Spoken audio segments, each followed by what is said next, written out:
English as a language. I cannot speak Arabic language. लेकिन मैं पढ़ के होता है ना, जैसे आप किसी मुल्क में जाके रहने लगे बार बार वहाँ आप सर्बियल ग्रामर में बात करें, तो मैं इतनी ग्रामर से वाकिफ नहीं हूँ। बिस्मिल्लाहिर्रहमानिर्रहीम। अल्लाहुम्मा सल्लि अला सय्यिदना व मौलाना मुहम्मदिन व अला आलिहि व सहबिहि व बारिक वसल्लम। तमाम तारीफ़ें उस रब्ब कायनात के लिए और बेशुमार दुरूद व सलाम नबी करीम सल्लल्लाहु अलैहि वसल्लम की ज़ात मुबारका पर, जिनकी तालीमात की वजह से आज हमारे पास कुरान पाक है, जिनकी वजह से आज हमारे पास कुरान पाक को समझने के लिए वो बेमिसाल अहकामात नबवी हैं।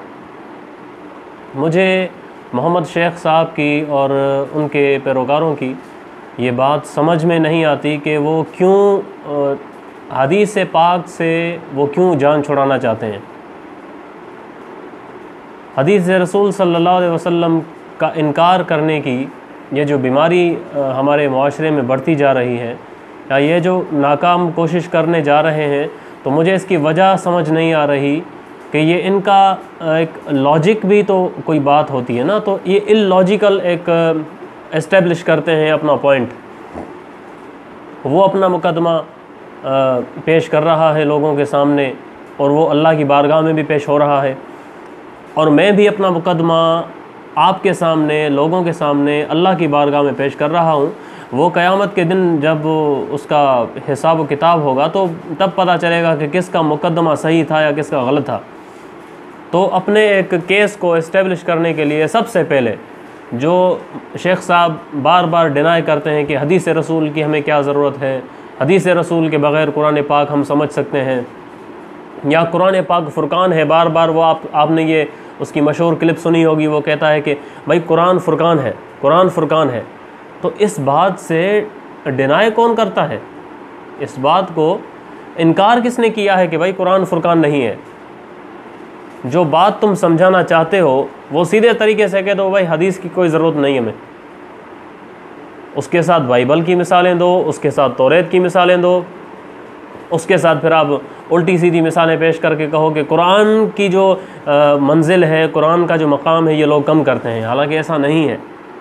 कोई भी फ़िक़ा हो, इमाम आज़म अबू हनीफ़ा का मसलक हो, इमाम मालिक का हो, इमाम शाफ़ई का हो, इमाम अहमद बिन हम्बल का हो, इनमें से किसी ने या उनके पैरोकारों ने ये उसूल नहीं बनाया कि कुरान की आयत हदीस के साथ रद्द हो सकती है।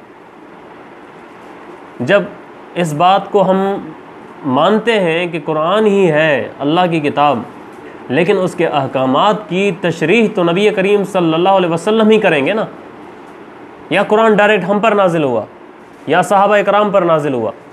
कुरान नाजिल हुआ नबी करीम सल्लल्लाहु अलैहि वसल्लम पर, और आप ही कुरान के सबसे पहले मुफस्सिर हैं, आप ही कुरान के सबसे पहले शारे हैं। इसमें कौन सी एक रॉकेट साइंस है जो लोगों को समझ नहीं आती, जो हदीस से जान छुड़ाने की कोशिश करते हैं। और मैं आपको एक बात बताऊं कि हदीस से जान छुड़ाना इतना ख़तरनाक साबित हो सकता है आपके ईमान के लिए, आपके इस्लाम के लिए और आपके माशरे के लिए, कि जिसकी कोई हद नहीं है। तो मैं अपना केस एस्टेब्लिश करने से पहले शुरू में एक आयत पढ़ूंगा, और वही आपका मोहम्मद शेख साहब को और उनके पैरोकारों को इसका जवाब है। और बड़े एहतराम से सूरह निसा में 113 नंबर आयत में अल्लाह रब्बुल इज़्ज़त फरमाते हैं, बिस्मिल्लाहिर्रहमानिर्रहीम, व अंज़लल्लाहु अलैकल किताब वल हिकमत, और अल्लाह ने आप पर किताब और हिकमत नाजिल की। अब ये जो किताब है वो तो नो डाउट कुरान पाक है। हिकमत क्या चीज़ है? हिकमत ही सुन्नत नबवी और हदीस नबवी है। अब बीच में जो ये वाव आया है, व अंज़लल्लाहु अलैकल किताब वल हिकमत, अब बीच में जो ये वाव आया है ये हर्फ अत्फ़ है, और ये दोनों के मातूफ़ और मातूफ़ अलैह के दरमियान फ़र्क करने के लिए आता है। अब हो ग्रामर का, सर्फ नाहव का पता शेख साहब को, तो इस चीज़ों को समझे ना।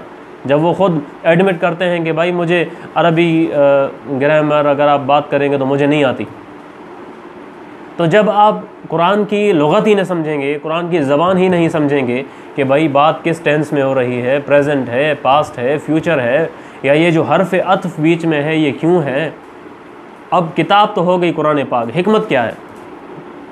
हिकमत वो दानाई की बातें हैं, वो अहादीस नबवी हैं सल्लल्लाहु अलैहि वसल्लम, जो अल्लाह ही की तरफ से नबी करीम सल्लल्लाहु अलैहि वसल्लम पर नाजिल हुई, और वो अल्फाज नबी करीम सल्लल्लाहु अलैहि वसल्लम के थे, अल्फाज अल्लाह रब्बुल इज़्ज़त के नहीं थे।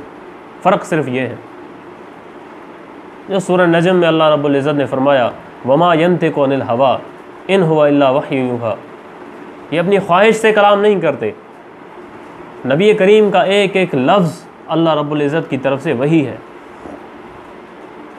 आप मुझे एक बात बताएं कि अगर हम थोड़ी देर के लिए हदीस नबवी से पीछा छुड़ा लेते हैं, हम आपकी बात मान लेते हैं कि भाई हदीस की कोई ज़रूरत नहीं है कुरान को समझने के लिए, नबी करीम की तालीमात की कोई ज़रूरत नहीं है बकौल आपके कुरान को समझने के लिए, तो मुझे आप बताएं कि नमाज किस तरीके से अदा करोगे, दुरूद पाक पढ़ने का तरीका कहाँ से सीखोगे, ज़कात के जो भी तालीमात हैं उसके जो जिन जिन चीज़ों पर ज़कात आयद होती है वो तालीमात कहाँ से अख़ज़ करोगे, पूरा कानून का एक जो निज़ाम है जो अल्लाह रब्बुल इज़्ज़त ने कुरान पाक में जो कानून बताए हैं उनकी तशरीह कहाँ से हासिल करोगे। अब दूसरी आयत आपके सामने, और इसी को इमाम शाफ़ई ने अपनी किताब रिसाला में नकल किया है कि ये हिकमत से मुराद सुन्नत नबवी सल्लल्लाहु अलैहि वसल्लम है, और ये कुरान पाक में ये लफ्ज़ 20 मरतबा आया है। दूसरी आयत कुरान पाक में है सूरह अहज़ाब में, या अय्युहल्लज़ीना आमनू सल्लु अलैहि वसल्लिमू तस्लीमा, ए ईमान वालो तुम भी नबी करीम सल्लल्लाहु अलैहि वसल्लम पर दुरूद व सलाम भेजो। अब जैसे ही ये आयत नाजिल हुई तो दुरूद का, सलात का तो सलाम का तो सहाबा कराम को पता था। अब दुरूद क्या है, उसके अल्फाज क्या हों, उसको समझने के लिए सहाबा कराम को नबी करीम की तरफ रुजू करना पड़ा। आपसे दरख्वास्त की कि या रसूल अल्लाह में बताएं कि आप पर दुरूद कैसे पढ़ा जाए। सही बुखारी में है। अब ये जो सल्लु अलैहि में हा ज़मीर है वो आपकी तरफ लौटती है, नबी करीम सल्लल्लाहु अलैहि वसल्लम पर दुरूद व सलाम भेजो। तो आपने दुरूद इब्राहिमी के जो आम तौर पर अल्फाज हैं अमूमन मुसलमान पढ़ते हैं, ये अल्फाज सिखला दिए कि भाई इस तरीके से मुझ पर दुरूद व सलाम पढ़ो। अब सहाबा कराम अरबी लुग़त के माहिर थे, ख़ुद अरबी जानते थे, ख़ुद अरब थे, उनसे बड़ा कोई अरबी बोलने वाला न था। उनमें कई तो शायर थे, फसी व बलीग उनका एक उनकी ज़बान थी, उन पर अपनी ज़बान पर उनको एक गिरफ्त थी। उसके बावजूद भी उन्होंने अपनी तरफ से कोई भी तशरीह नहीं की, कोई एडिशन नहीं किया। जहाँ कहीं भी उनको ज़रूरत पड़ी नबी करीम सल्लल्लाहु अलैहि वसल्लम की ज़ात की तरफ गए कि या रसूल अल्लाह आप हमें बताएं कि कुरान पाक की इस आयत का मतलब क्या है, और ये जो अल्लाह ने फ़रमाया है हम इसमें क्या करें, आप रहनुमाई फ़रमाएँ। तो नबी करीम जो रहनुमाई फ़रमाते थे वही सहाबा कराम करते थे, और वही सहाबा कराम ने और उनके शागिर्दों ने वो चीज़ें हमारे लिए महफूज कर लीं। बस इतनी सी बात है। अब हम कुरान पाक की कोई भी आयत पढ़ते हैं तो हमें डायरेक्टली उसका अगर पता नहीं चलता कि ये अकीमुस्सलाह, नमाज कायम करो। अब नमाज कायम कैसे करनी है कुरान पाक में कहीं नहीं लिखा हुआ। सहाबा कराम ने पूछा, नबी करीम सल्लल्लाहु अलैहि वसल्लम ने फरमाया, सही बुखारी में है, सल्लू कमा रअयतुमूनी उसल्ली, नमाज इसी तरह पढ़ो जैसे तुम मुझे पढ़ते हुए देखते हो।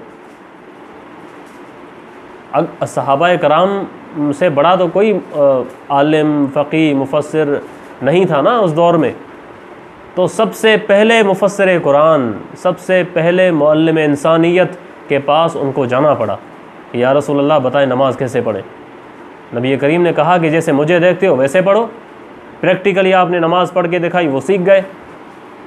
अब आपकी तरह ज़िद डाल के बैठें कि भाई जो कुछ है कुरान से दिखाओ, पता नहीं कितनी वॉल्यूम्स बन जाती अगर एक एक चीज़ की डिटेल अल्लाह रब्बुल इज़्ज़त देना शुरू करते कुरान पाक में। तो एक बड़ी हिकमत है कुरान पाक का जो नुज़ूल है, जो तरीक़ा है नाजिल होने का, और जो कुरान पाक आज हमारे हाथ में है, एक मंशूर है और बुनियादी जो यूँ समझें कि क़वानीन है अल्लाह रब्बुल इज़्ज़त ने इसमें नाजिल फरमा दिए, अब इसकी तशरीह अल्लाह ने नबी करीम पर छोड़ दी कि मेरा महबूब आप इनके दरमियान हैं, आप इनको इस ज़िक्र को, इस कुरान को, इस इल्म को इनसे बयान करें, इनको बताएं कि इस आयत का ये मतलब है। एक बड़े सिस्टमेटिक तरीके से कुरान नाजिल हुआ है। यूं ही हैरत इस बात की है कि बड़ी माजरत के साथ कि अरबी लुगत से कोई वाक़फ़ियत नहीं, अरबी ज़बान से आपकी कोई वाक़फ़ियत नहीं, फिर भी आप कूदते हैं बीच में, कुरान से वो चीज़ें अख़ज़ करते हैं, तो सिवाय गुमराही कि आपको कुछ हाथ नहीं आएगा। मैं उनके फ़ॉलोवर से ये कहना चाहता हूँ कि आप नबी करीम सल्लल्लाहु अलैहि वसल्लम की अहादीस से फ़ायदा ही हासिल करेंगे, हिकमत और दाना ही हासिल करेंगे, आपको नुकसान कोई नहीं होगा। क्योंकि अल्लाह ने आइडियल नबी करीम सल्लल्लाहु अलैहि वसल्लम को बनाया है। अल्टीमेटली आपको उन्हीं के पास आना पड़ेगा, क्योंकि सूरह अहज़ाब में अल्लाह रब्बुल इज़्ज़त ने फरमाया, मैं आखिरी आयत आपके सामने पढ़ रहा हूँ, अल्लाह ने फरमाया लक़द कान लकुम फ़ी रसूलिल्लाहि उस्वतुन हसना, बिलाशुबा तुम्हारे लिए रसूलुल्लाह की ज़िंदगी में बेहतरीन नमूना है। अब नबी करीम सल्लल्लाहु अलैहि वसल्लम की ज़िंदगी में बेहतरीन नमूने से क्या मुराद है कि आपकी तालीमात को फ़ॉलो करो, आपके उठने बैठने को फ़ॉलो करो। आप कोई मसला हो, सूरह फातिहा समझ में ना आए, नबी करीम के पास जाओ।